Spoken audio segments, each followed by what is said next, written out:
Hello नमस्कार.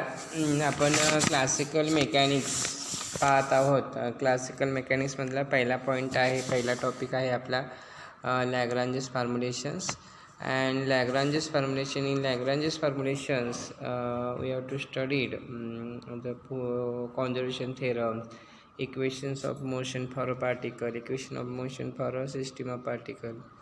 काल जे आपण पाहिलं ते generalised coordinate, degrees of freedom, transformation relations, transformation equations, work done आणि ग्रॅव्हिटेशनल फोर्स हा कॉन्झर्वेटिव्ह आहे.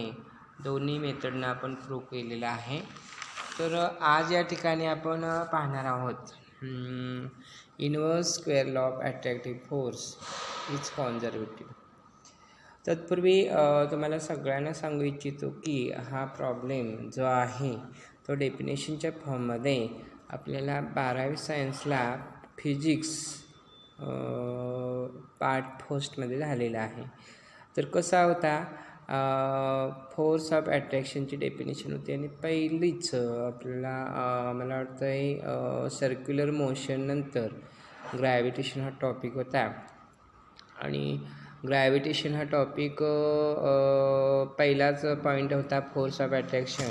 आणि त्याची डेफिनेशन होती force is directly proportional to the product of masses and inversely proportional to the square of the distance between them असं होतं. तर आपण असा हाच प्रॉब्लेम आहे. फक्त आपण क्लासिकल मेकॅनिक्समध्ये प्रॉब्लेम म्हणून किंवा एक्झाम्पल म्हणून पाहणार आहोत. तर असं होतं बघा, 12th कसं होतं, F is directly proportional to product of mass inversely proportional to the square of the distance between them. मग आपण काय म्हणत होतो नंतर की F is equal to -G m1 m2 divided by r². आणि मग G हा काय, ग्रॅव्हिटेशन कॉन्स्टंट असं म्हणत होतो त्यावेळेला. तसंच तोच प्रॉब्लेम आहे, फक्त आपण क्लासिकल मेकॅनिक्समध्ये तो प्रॉब्लेम म्हणून पाहणार आहोत.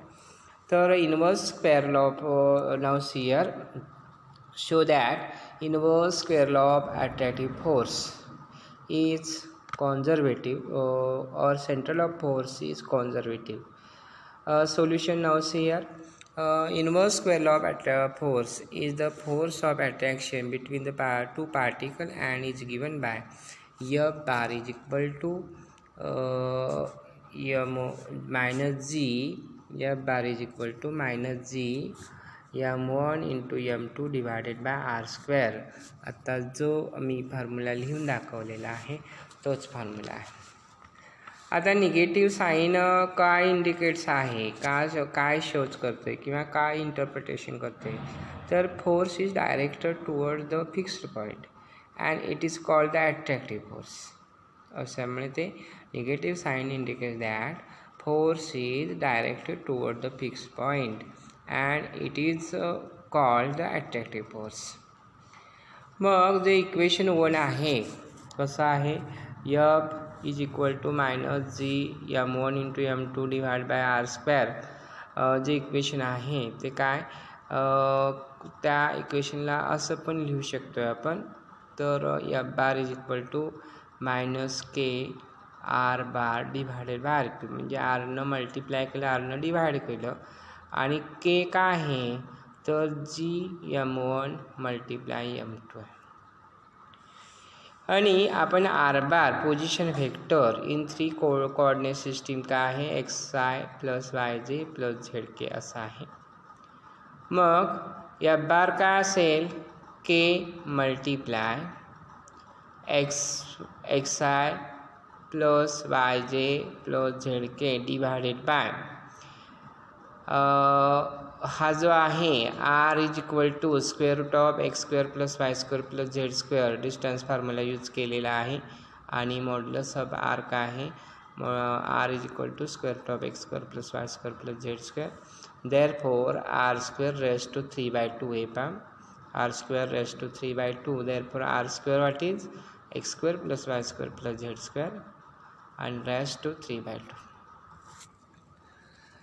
For conservative force it is sufficient to show that, म्हणजे आपल्याला काय दाखवायला पाहिजे,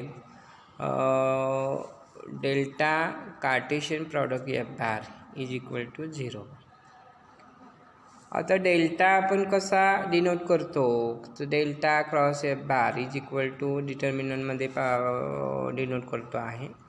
तर आय जे के जे फर्स्ट कॉम्पोनंट आहे ते, नंतर पार्शल डिफरन्शिएशन आहे डो बाय डो एक्स, डो बाय डो वाय, डो बाय डो झेड, आणि नंतर आपला जो आहे minus K X divided by जो आहे तो हा K X divided by R cube, K Y divided by R cube, K Z divided by Z. आता बघा डिटर्मिनंट आपण 11पासून सोडवतो आहेच, तर कसा i first component first column deleted and remains cross product काय आय डो बाय डो Y of minus K Z divide by R cube minus do by do Z of minus k Y divide by R cube minus J do by डो x of minus K Z divide by R cube minus do by do Z do X do Z of minus K X divided by R cube plus K do by डो x of minus K Y divide by R cube minus do by डो Y of minus K X divided by R cube. आता R cube आपण काय आपल्याला काय माहीत आहे काय, तर square root of x square plus Y square plus z square आपण कसं डिनोट फाइंड आउट करणार आहोत बघा. तर डो बाय डो x of minus k Y divided by square root of x square plus Y square plus z square असं जे आहे. तर आपण काय डो बाय डो x of minus k y म्हणजे के वाय हा कॉन्स्टंट घेणार आहोत.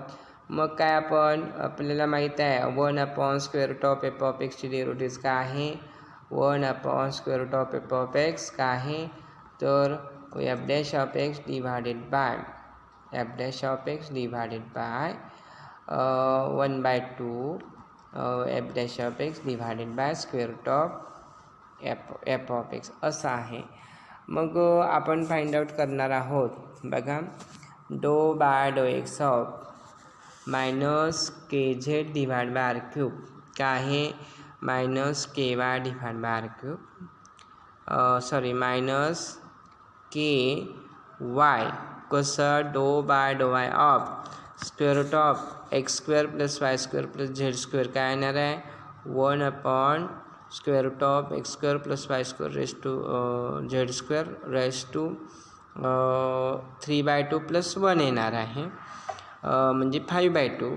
देअरफॉर काय असणार आहे minus 3/z divided by R raise to 5/2. आता हा 2 कुठे गेला, वाय स्क्वेअरचा डेरिव्हेटिव्ह 2y आहे आणि जो 1/2 जो येत होता तो 2 प्रत्येकीकडून गेलेला आहे, प्रत्येक कॉम्पोनंटमधून 2 कॅन्सल आउट झालेला आहे, तिथल्या तिथंच मर्ज झालेला आहे. मग आपल्याला काय येईल बघा मायनस के बाहेर घेतलं आपण तर i minus 3/z divide by R raise to 5/2 plus 3/z divided by R raise to 3/2 आणि एकमेकाला ते कॅन्सल आउट होतात आणि minus K into 0 is equal to 0. Therefore का delta cross product F bar is equal to 0. आणि आपल्याला जे दाखवायला पाहिजे होतं force is conservative if del cross F bar is equal to 0. आपल्याला ह्याला ऑब्जेक्टिव्ह क्वेश्चनला सुद्धा विचारू शकतात if the F is conservative then the condition is. मग काही वेळेला delta cross F bar is equal to 1 delta cross F bar is equal not is equal to 0 असे अल्टरनेटिव्ह असतील तुम्हाला. आणि मग आपल्याला माहीत आहे की कुठला अल्टरनेटिव्ह आहे delta cross f bar is equal to 0. This shows that inverse square law of attractive force is conservative. आता बघा आपल्याला पुन्हा व्हर्च्युअल वर्क पूर्वी झालं ते वर्क डन, आता व्हर्च्युअल वर्क म्हणजे इमॅजिनरी वर्क बघायचं आहे. तर व्हर्च्युअल वर्कची डेफिनेशन काय बघा. If the system of forces acting on a particle be in equilibrium position, then their resultant is 0, hence work done is 0. म्हणजे ते इक्विलिब्रियम पोझिशनमध्ये असेल, दोन्हीकडून एंड पॉईंटनं बाउंड असेल तर ते काय असणार आहे, त्यांचं रिझल्टंट वर्क डन इज 0 असणार आहे. In case of particle in equilibrium there is no motions, so there is no displacement. म्हणजे तिथं मोशन पण नसणार आहे आणि मोशन नसल्यामुळे तिथं पार्टिक्युलर डिस्टन्स ट्रॅव्हल करू शकत नाही. therefore there is a no motion, and in this case we assume displacement is virtual or imaginary. या अगदी इमॅजिनरी आपण सपोज करूया. and denoted by delta ri, denoted by delta ri, denoted by delta ri. Therefore delta ri is equal to dri and dt is equal to 0. म्हणजे अगदी स्टार्टिंगला ते imaginary displacement आपण काय डेल्टा ri चूज केलेला आहे. तर पहा, thus the work done by the force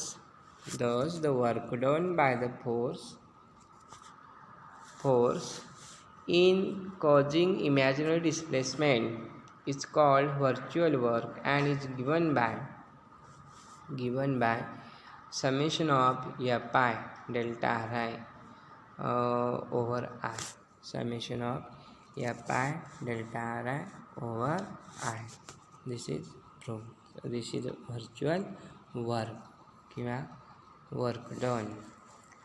नंतर आपल्याला प्रिन्सिपल ऑफ व्हर्च्युअल वर्क असं बघायचं आहे. प्रिन्सिपल ऑफ व्हर्च्युअल स्टेटमेंट आहे फक्त. If the algebraic sum of the virtual work is 0, then the forces are in equilibrium.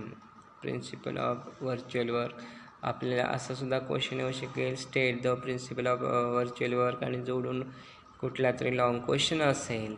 आणि पुढचाच पॉईंट आहे आपल्याला डी एलिमेंट्स प्रिन्सिपल, आणि अतिशय महत्त्वाचा डी एलिमेंट्स प्रिन्सिपल आहे. त्याच्यावर क्वेश्चन तर हमखास असतोयच, परंतु प्रॉब्लेम पण असतोय. प्रॉब्लेम कधीच एक्झाम्पल कधीच त्याच्यावर मिस होऊ शकत नाही, असं डी एलिमेंट्स प्रिन्सिपल. आणि जे मेकॅनिक्समध्ये आहे त्याच्यामध्ये जास्त आपल्याला युजफुल, मोस्ट इम्पॉर्टंट युजफुल कोणता असेल तर डी एलिमेंट्स प्रिन्सिपल. तर डी एलिमेंट्स प्रिन्सिपल आपल्याला शिकायचं आहे. आता काही वेळेला मोस्टली क्वेश्चन कसं असतं याच्यावर state and prove D'Alembert's principle. मग स्टेटमेंट आपण नंतर आपण हे करूया, कन्स्ट्रक्ट करूया. बघा, आपल्याला डी एलिमेंट्स प्रिन्सिपल कशा बाबतीत आहे, इक्वेशन्स ऑफ मोशन्स बाबतीतच आहे. About equations of motion. बघा, we know that the equations of motion of a particle, equations of motion of a particle is fi is equal to pi dot, fi is equal to pi dot, where pi काय आहे, linear momentum of the ith particle. आता हे equation कुठलं, fi is equal to p I dot कसं लिहिणार आहे आपण, for आपल्या सोयीसाठी कसं लिहिणार आहे, तर fi जो पी आय डॉट आहे तो तिकडं मायनस घेणार आहे, म्हणजे fi minus P I dot is equal to 0. आणि नंतर आपण काय करणार आहोत, तर समेशन ओव्हर आय घेणार आहोत. समेशन ओव्हर आय घेणार आणि मग कसं रिराईट ॲज कसं होणार बघा, summation over I fi minus pi dot is equal to 0. This implies that a system of particle is in equilibrium position. म्हणजे पूर्ण सिस्टीम ही काय आहे, इक्विलिब्रियम पोझिशन आहे. त्याच्यामध्ये काही डिस्प्लेसमेंट होत नाही आहे, काही मोशन्स होत नाही आहे आणि अगदी कॉन्स्टंट पोझिशनला आहे. जे इक्वेशन आहे fi minus P I by dot is equal to 0 ते स्टेट काय करते की काय दाखवते, तर dynamical system appears to be in equilibrium under the actions of applied force fi and equal but opposite effective force. In this way, dynamical reduces to statics.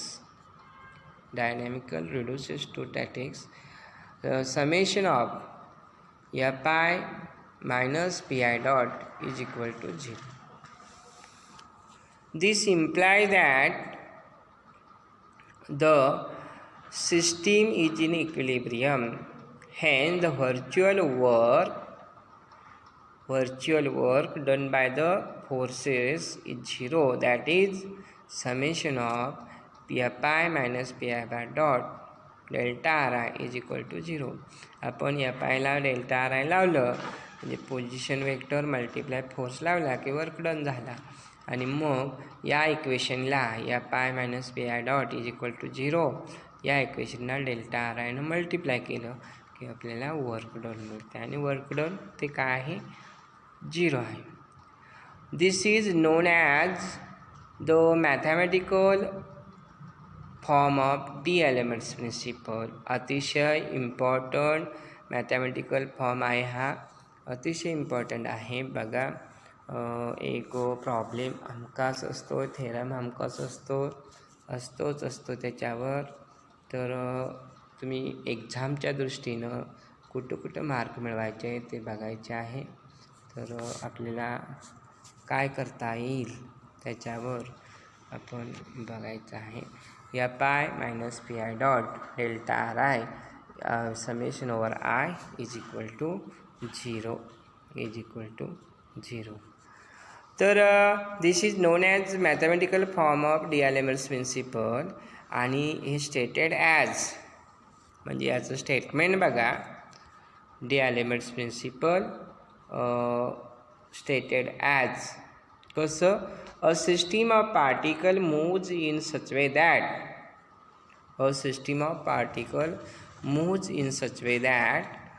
the total virtual work done by the applied force and reverse effective force is 0. That is summation of fi minus pi dot is equal to delta ri is equal to 0. अतिशय important D element principal. मेकॅनिक्समध्ये जर concept कुठला important असेल तर हाच concept आहे आणि अतिशय इम्पॉर्टंट आहे. तुम्ही ह्याच्याबद्दल डाऊटच ठेवू नका की हा प्रश्न परीक्षेला एक्झामला क्वेश्चन असेल की नाही.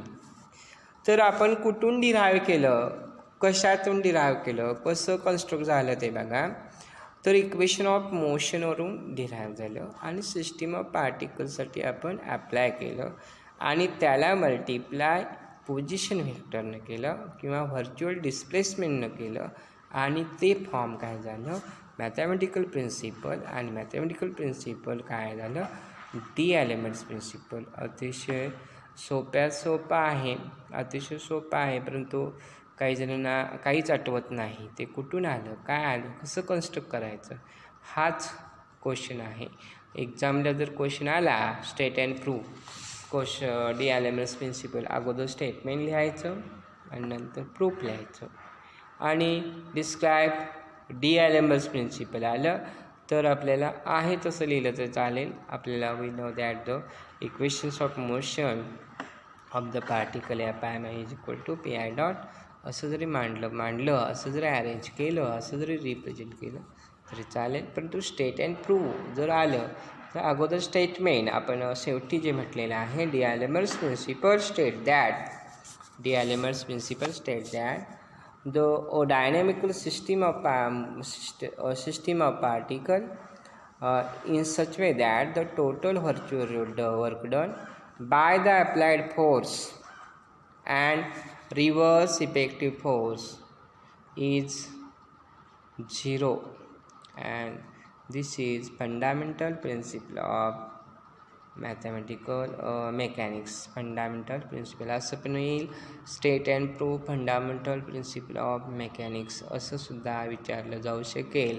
तर ते डिअलेम्बर्ट्स प्रिन्सिपल असेल, याच्यात काही डाऊट नाही आणि हेच तुम्ही लिहायचं आहे. तर रिमार्क बघा objective क्वेश्चनसाठी.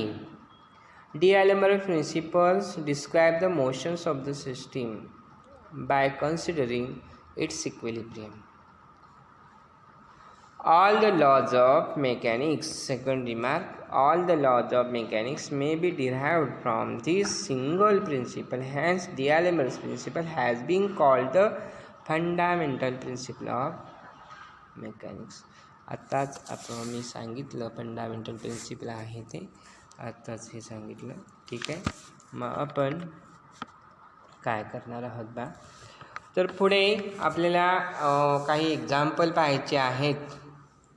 Example now see here. Example, a particle is constant to move in a circle in a vertical plane xy. Apply the D'Alembert's principle to show that for equilibrium we must have x double dot y minus y double dot x minus gx is equal to 0. बघा, एक particle आहे आणि circular फॉर्ममध्ये ते move होते आणि D'Alembert's प्रिन्सिपलचं use करून आपल्याला ती इक्वेशन्स ऑफ मोशन्स काय आहे, X double dot Y minus Y double dot X minus G X is equal to 0. X double dot एन्स मीन्स काय, accelerations along the X axis. Y double dot काय, acceleration of the particle along the Y axis असं आहे. तर पहा, आपण एक point fix करूया सर्क्युलर कोरमध्ये. एक असं एक्स वाय कोऑर्डिनेट सिस्टीममध्ये एक सर्कल घ्या आणि एक पॉईंट फिक्स घ्या पी ऑफ एक्स वाय. आणि मग आपलं जे पार्टिकल मूव्ह होत असताना, बघा मूव्ह होत असताना जे हे पार्टिकल होत असताना डाऊनवर्ड डिरेक्शनमध्ये ग्रॅव्हिटेशन फोर्स अप्लाय होतो आणि ते पार्टिकल मूव्ह असताना ग्रॅव्हिटेशन फोर्स खाली खेचत असतो. तर पहा, in case of the particle, consider a particle of mass m be moving along a circle of radius r in xy plane. Let xy be the position of the particle at an instant t with respect to the fixed point O. The constant on the motions of the particle is that the position coordinate of the particle always lie on the circle. Hence, the equation of constant is, आता हे equation of constant x square plus Y square is equal to r square कुठून आलं, तर त्याने distance formula use केला. मग ओपासून x वायचा अंतर R आहे आणि मग distance formula r square is equal to x square plus Y square is equal to r square. आता जे डिफरन्शिएट करतो आहे आपण, तिथं काय येईल बघा, हे differentiate with respect to X, हे differentiate with respect to Y आणि कॉन्स्टंट आहे म्हणजे काय 2x delta X plus 2y delta Y is equal to 0. आणि आपण फॉर आपल्या सोयीसाठी, आपल्या अरेंजमेंटसाठी काय करणार आहे, delta X is equal to minus Y by x delta Y ठेवणार. Delta X is equal to minus Y by x delta Y. where delta x and delta y are the displacement in x and y respectively. मग आता डी-एलेमर्स principal use करायचा आहे आपल्याला. बघा डी-एलेमर्स principle काय म्हणते. By the D'Alembert's principle summation of F I minus M I M R dot delta R is equal to 0. मग आता एक्स वाय कॉम्पोनंटमध्ये लिहायचं आहे. आर हे कशामध्ये झालं तर पोलर फॉर्ममध्ये झालं. R is equal to square root of x square plus Y square. मग कसं in terms of components we have the D'Alembert's principle F X minus M X double dot delta X plus F Y minus M Y double dot delta Y is equal to 0. तर पहा call equation number 3. The force acting on the particle at any instant T is its weight mg in the downward direction. जे आहे gravitation force जो apply होतो तो आहे. And resolving this force horizontally and vertically. मग along the X axis force काय असणार आहे 0 असणार आहे. आणि along the Y axis force component Y काय असणार आहे मायनस mg. म्हणजे जो एफ एक्स आहे तो 0 टाकायचा आहे आपण. नंतर एफ वाय आहे तो minus mg. And this is minus m take out side x double dot delta y delta x minus mg plus my double dot delta Y is equal to 0. आणि या ठिकाणी आपण डेल्टा एक्सची value replace करणार आहोत. Delta एक्सची value कुठं आहे ते आता ही पहा. डेल्टा एक्सची value delta X is equal to काय आहे minus Y by x delta Y. ती या ठिकाणी आपण रिप्लेस करणार आहोत. कुठं या ठिकाणी पहा. या ठिकाणी डेल्टा एक्स म्हणजे आपण जी रिप्लेस केलेली आहे तर मायनस यम जो आहे तो कॉन्स्टंट आहे. हा याच्यामध्ये आहे की याच्यामध्ये आहे तो मायनस यम आपण कॉन्स्टंट घेतलेला आहे. आणि डेल्टा एक्स इथं पण आहे आणि जरी डेल्टा वाय इथं पण असणार आहे y by x delta y. आणि हा डेल्टा वाय म्हणजे कॉमन घेतलेला आहे. म्हणजे minus x double dot y divide by x plus g plus y double dot delta Y is equal to 0. बघा मास ऑफ द पार्टिकल पण 0 नसणार आहे आणि डेल्टा वाय डिस्प्लेसमेंट पण 0 नसणार आहे. म्हणजेच काय असणार आहे minus x double dot plus G X कसा आला एक्सनं मल्टिप्लाय इथं केलं डिवाइड बाय एक्स झाला. एक्स तो 0ला मल्टिप्लाय गेला म्हणजे X double dot Y plus G X plus X double dot Y double dot is equal to 0.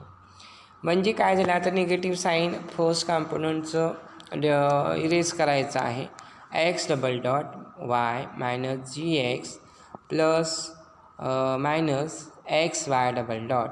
And this is our main proof. What is proof?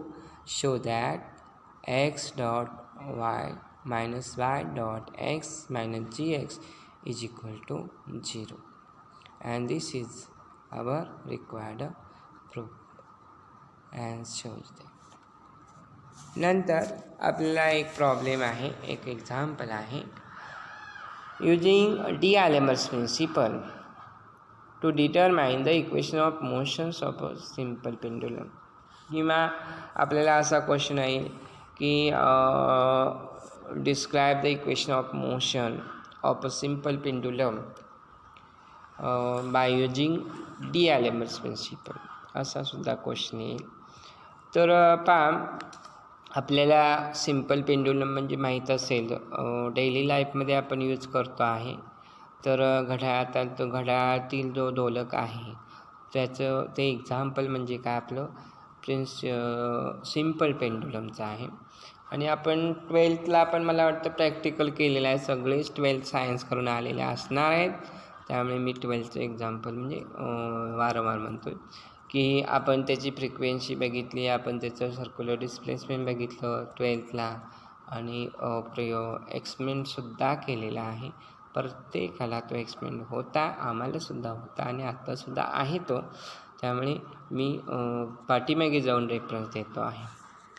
तर simple पेंडुलममध्ये काय असतं आहे की सिम्पल पेंडुलम म्हणजे काय, एका भिंतीला एक दोऱ्याचं एंड फिक्स केलेला आहे आणि दुसऱ्या दोऱ्याला एक छोटासा दगड बांधलेला आहे, मास बांधलेला आहे आणि मग त्याला व्हायब्रेशन द्यायचे आहेत आणि त्याचं सर्क्युलर डिस्प्लेसमेंट वगैरे मोजायचं आहे, इमॅजिनरी डिस्प्लेसमेंट मोजायचं आहे किंवा अँग्युलर डिस्प्लेसमेंट मोजायचं आहे.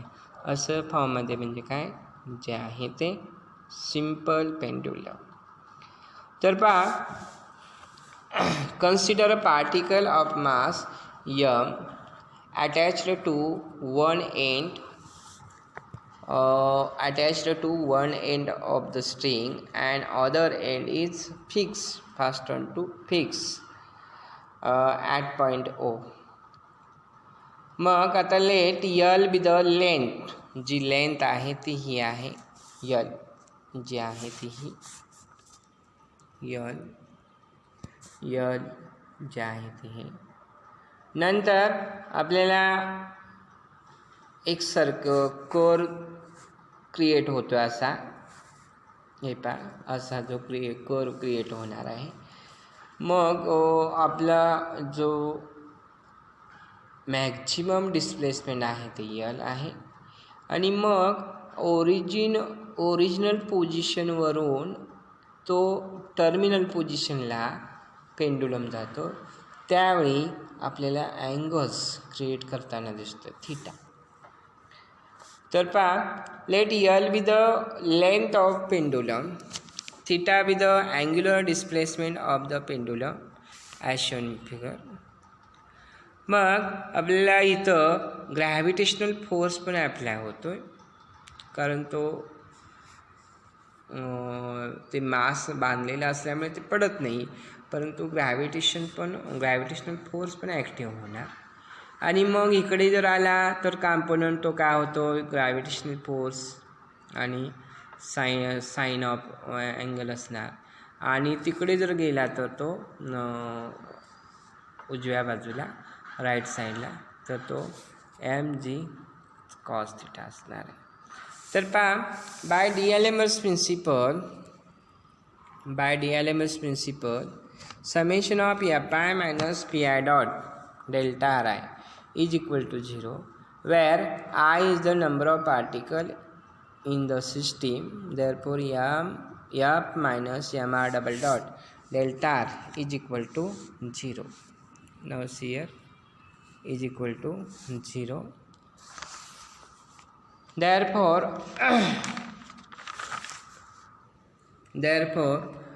where r is the distance of the particle from starting point to along the curve, resolving this force acting on the particle along the direction of motion and perpendicular to the direction of motion.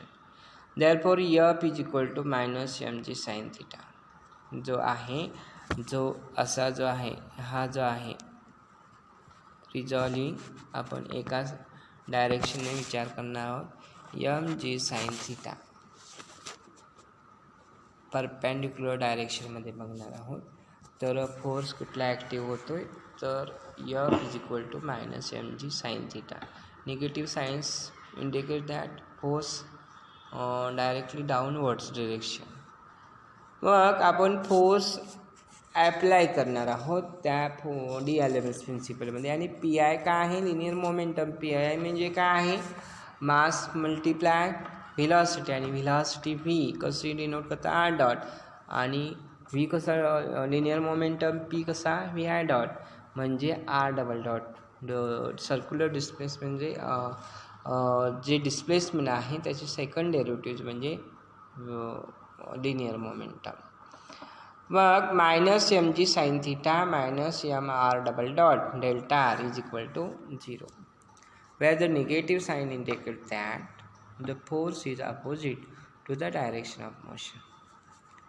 आता जे circular displacement आहे ते 0 नसणार आहे. Delta R is not equal to 0. Therefore, now see here, minus mg sin theta minus mr double dot is equal to 0.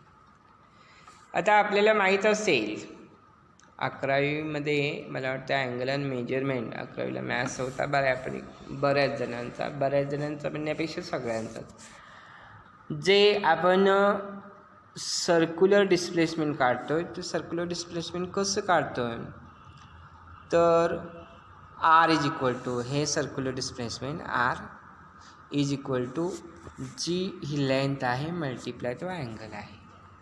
म्हणजे पहा arc जो म्हणतोय आपण R is equal to arc A B आणि आर्क कसा काढतोय R is equal to L theta. मग R is equal to L theta याच्यामध्ये ठेवणार आहोत. तर यल हा कॉन्स्टंट आहे, यल म्हणजे r double dot is equal to L theta double dot.